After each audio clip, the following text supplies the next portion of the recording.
You're at the Coaching Inn, 3D Coaching's virtual pub, where we enjoy conversations with people who are engaged in the world of coaching.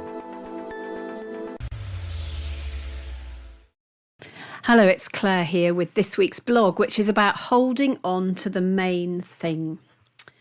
So there was a conversation on Twitter this week about whether to take notes in coaching conversations. I know this is a controversial topic. I asked myself, what are notes for? Lots of disciplines take notes, the therapist, the doctor, the financial advisor, and coaching isn't any of those. Personally, I don't take notes unless maybe it's one word on a tiny post-it note that goes in the bin at the end of the conversation. Writing and reading notes means that you move your attention from watching the thinker think. Watching video recordings of conversations, you can see how much gets missed when the coach is looking away. The thinker moves forward and the coach didn't notice. Perhaps I should just put a little disclaimer in here and say, obviously, at the beginning of a relationship, it's worth making a few notes about the big themes that you need to cover. But I would say detailed notes of every conversation are probably superfluous.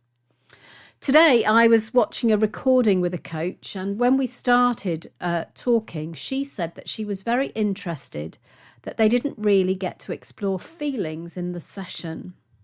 She wanted us to look at what that was about. So 10 minutes into watching the recording, and the coach had actually asked about feelings more than 5 times after the thinker said, "I want to understand my feelings better." It's interesting that the coach's self-reported reflection to me was that they hadn't gone there at all. And each time the coach asked about feelings, the thinker slipped into head stuff. So 2 wonderings, I suppose, emerged in our conversation. The first one is that people remember facts. So when they're talking about what they'll do, who they'll talk to, and that kind of stuff, maybe you can turn down the volume, as you don't need to remember that. And when you turn down the volume on information, you can turn it up and notice more feelings, what's repeated, what's missing, and things like that. And if you're losing track of the main thing that someone wanted to explore, you could try picking up something to represent that so that you remember to explore it. In this example, picking up and holding anything to represent the main thing, here it was feelings, would have encouraged and reminded the coach to address the question more directly, to hold on to the main thing in service of the thinker, because after all, that's what the thinker asked for. Thanks for listening. See you next week. Bye-bye. If you've enjoyed what you've heard today, we'd love you to share the podcast with a friend or leave a comment on social media.